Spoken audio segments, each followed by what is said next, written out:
இப்போ அது பெரிய பிரச்சனையான உடனே இவர் இப்போ வெளியே வந்திருக்கார். யாரு? ரஞ்சித் வெளியே வந்திருக்கார். அடிப்படை உரிமையை காப்போம், மதம் மாறி போன நாதாரிகள் எல்லாம் இந்து மதத்தை இழிவுபடுத்தி பேசுறது அடிப்படை உரிமையா அப்படின்னு ரஞ்சித் சொல்றான். இந்த கேடு கெட்டவனை என்ன பண்ண போறீங்க? அயோக்கியனை என்ன பண்ண போறீங்க? நீங்க எந்த மதத்தையும் நீ இழிவுபடுத்தாதுன்னு சொன்னீங்கன்னா நீ மனுஷன். ஆனா நீ இந்து மதத்தை இழிவுபடுத்துறது எங்களுக்கு அடிப்படை உரிமையை காப்போம், இசைவாணிக்கு துணை நிற்போம். துணை நில்லுங்க, அது என்ன நாசமா போங்க, பன்றியோடு சேர்ந்த கன்று நாசமா போங்கிறது பழமொழி. அது நீங்க போயிட்டு இருங்க.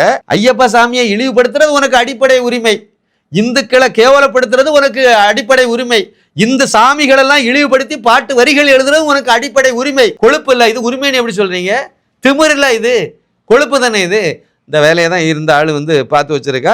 இதுக்கு ஒரு பெரிய இதெல்லாம் போட்டு இது ஆலய நுழைவு நியாயப்படுத்துறாராமா. ஆலய நுழைவு சம்பந்தப்பட்ட இதைத்தான் இல்லை நம்ம சொன்னோம். ஏன் ஆலயம் நீ தான் கிறிஸ்தவ மதத்துக்கு போயிட்டீங்களா? கிறிஸ்தவ மதத்தில் பாதிரியார்களாக பெண்களை வைக்கல, போப்பை வைக்கணும்னு சொல்லி போராட்டம் நடத்துங்க.